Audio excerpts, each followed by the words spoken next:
Hey everybody, hope you guys are all healthy and safe. So I have here the Samsung Galaxy Note 20 Ultra and the Samsung Galaxy Note 20, the standard one, the not Ultra. First, let's go over what's the same between these two models. They both run on the Snapdragon 865 Plus. They both have the exact same software. They both have the exact same 12 megapixel ultra wide angle camera, and they both have the same in-display fingerprint scanner. Now, other than these four areas, just about everything about these two phones are different. So first of all, you can see the Note 20 Ultra right here has a more boxy design with sharper corners. The back material is also made of glass, whereas the back material of the Note 20 is plastic. The camera bump on the Note 20 Ultra is also a lot larger because it houses a 108 megapixel camera and a periscope zoom lens in addition to the ultra wide angle camera. Whereas on the standard Note 20, there is no periscope zoom lens, so it's just a traditional telephoto zoom lens, and the main camera is just a 12 megapixel lens. Now around the front, you see that the Note 20 Ultra has a curved panel, whereas the standard Note 20 screen, it's completely flat. It's like drastically flat. It's almost like the screen just falls off a cliff, and it's really jarring to see from a Samsung Galaxy Note phone because we haven't had a not curved Galaxy Note in like 3 or 4 years. The resolution is also different. The Ultra has a Quad HD resolution of 3088 by 1440, which the standard Note 20 has a 2400 by 1080 resolution screen. Now, in terms of the difference in resolution, I highly doubt you're going to be able to see a difference using it day to day. The standard Note 20 screen seems to be every bit as bright and as vibrant with excellent viewing angles as the screen on the Note 20 Ultra, even though this one is lower res. What you will notice is the difference in refresh rate. The Note 20 Ultra has a refresh rate that goes up to 120 Hz, and it is super smooth, super buttery smooth. Everything you do, the UI just zips around, buttery smooth. The standard Note 20 runs on a 60 Hz refresh rate. That's very disappointing considering this one's $1,000 and it's from a major brand. You can get a 90 Hz display from $400 phones from a smaller brand, and you can definitely see the animations are not as smooth, not like 2020 level smooth anyway. Now, of course, both of these phones have a slot for an S Pen, but the technology behind them is slightly different.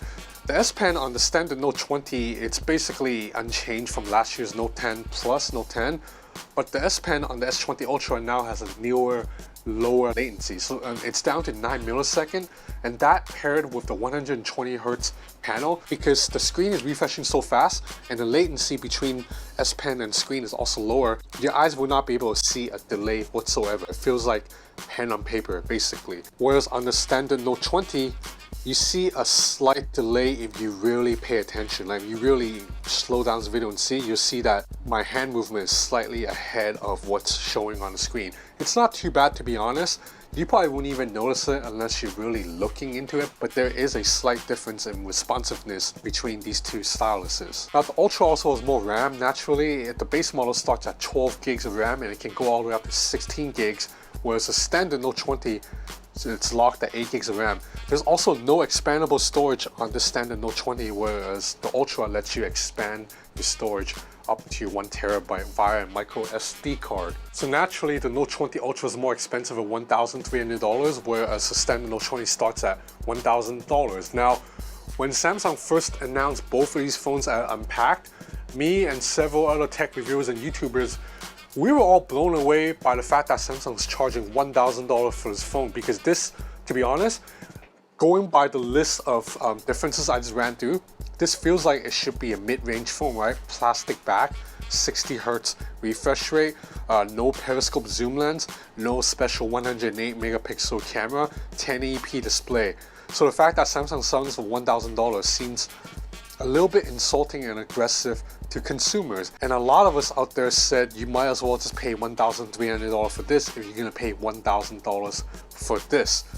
But then after using these two phones side by side for a bit, I realized me and a couple of other reviewers, we probably came off a little bit spoiled saying, oh, you might as well get the Ultra because it's only $300 more. Well, first of all, $300 is a lot of money to some people. And also, after using these two phones heavily, I'm not sure the Ultra is really that much more powerful. Like I already said, the difference in resolution you're not going to be able to see. Yeah, 120 Hertz, it's a nice luxury to have, but a lot of more average smartphone users do not need 120 Hertz. Same goes for that lower latency of the S Pen. Now as for the cameras, the ultra wide angle cameras are exactly the same. So as you can see from these images here, there's no difference in ultra wide angle camera. But what about the main cameras? This phone has a 108 megapixel camera, whereas this phone only has 12 megapixels. So going by math, 108 is a lot more than 12, right?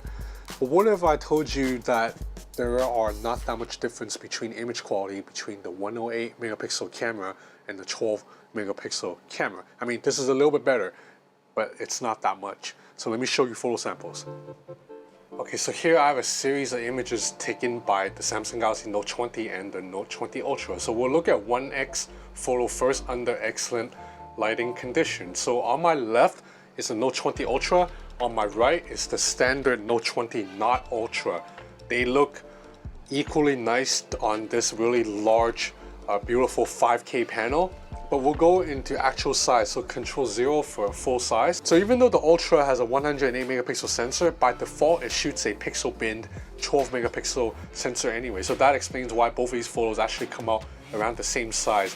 Now that we're looking at them at actual size, do you really see a difference? I still don't really see a major difference between these two images. Even zooming in a little bit more, I am not able to see any differences. So basically, we're just talking about point and shoot situation and you have good daylight, it's going to be a tie.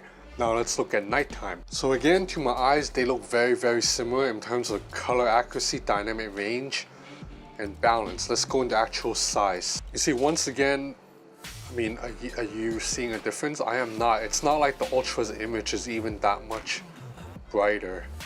If anything, the standard Note 20 might have produced a sharper images around the corners. As you can see, we're on the lower right corner of the image right now. And you can see that on the standard Note 20, you can actually see the tread marks right here. Whereas on the Ultra, the texture of the cement looks a little bit smoothed out, like it's not as detailed. In fact, when it comes to close-up shot, the standard Note 20 still focuses a little bit better than the Ultra. Now where the Ultra's camera actually wins is in really dark conditions. That's to be expected because the 108 megapixel camera, it's pixel binned down to 12 megapixels, so you're basically combining a lot of pixels into one. So we have the Ultra image right here, we have the standard Note 20 right here. I took these pictures in my living room with all the lights turned off, so it was really dark. So the standard Note 20's image actually did a pretty good job. You can see the Ultra's image is a little bit brighter. It took in more light because of that larger sensor. And you zoom in, actually in terms of details, the standard Note 20 shot has a little bit more texture, but also more noise and not as bright. Now we'll look at zooming. So this is 5x zoom Ultra. So this is an optical lossless 5x zoom, and this is a 5x zoom with the standard Note 20 on the right. So you can see there's a little bit more digital sharpening on the standard Note 20 shot on the right. Let's go into actual size. Yeah, so you can see the Ultra's image is a little bit cleaner and has less of that aggressive software sharpening that you might see on the standard Note 20. So that's 5x zoom. I also did a 30x zoom, and that's where you'll see another major difference. This is the Note 20 Ultra's 30x zoom, and then we have the standard Note 20's 30x. So even out here you can see the difference already, but if you zoom in to actual size, I mean the Note 20 Ultra's 30x zoom is still a little bit blurry, but it is a lot better than the standard Note 20. So the camera performance are a lot more similar than you were led to believe, right? I mean the only area where the Ultra really wins is in pitch black conditions, and if you need to zoom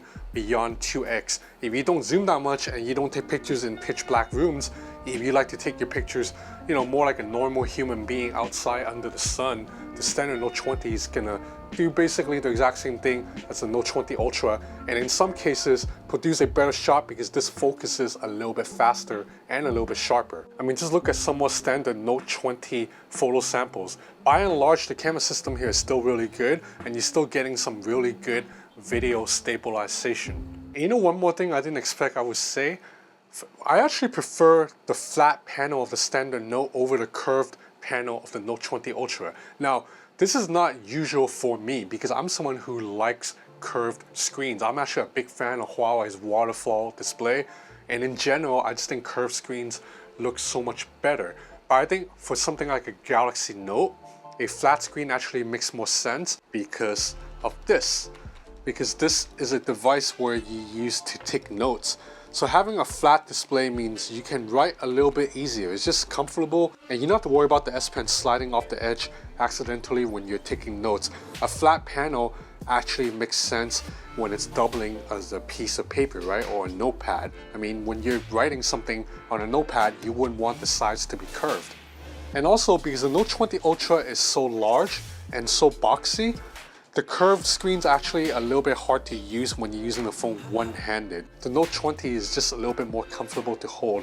The rounded corner also helps because this phone's sharp corner actually digs into my palm quite a lot. So what's the takeaway from this video? I guess the takeaway is do not make assumptions just based on watching a launch event and you haven't touched the phone yet, because I gotta admit, I was very snarky on Twitter when Samsung introduced this phone. I was making fun of this phone big time. So now if you ask me to go out to a store and buy a new Samsung Galaxy Note with my own money and use it as my main phone, only phone for the next 3 months or half a year or 1 year, I might pick the standard Note 20 because it's $300 cheaper and it's a little bit easier to hold. So that's something I didn't expect I would be saying, because I'm usually someone who likes to use the highest end, most premium model. But in the case of the Samsung Galaxy Note 20 series this year, there's more than meets the eye. So anyway, that's it for this video. I hope you enjoyed it. Let me know your thoughts. If you disagree, agree, whatever you have in mind. I have a lot more content coming up as usual, including a full review of the Xiaomi Mi 10 Ultra and a review of this Unihertz Titan keyboard phone, and a couple of Honor devices too that hasn't been announced yet, but it's on its way to me right now. So if you're interested in following up to date with all the latest tech, please subscribe to my channel or follow me on Instagram at Ben's Gadget Reviews. So that's it for now. Thanks for watching.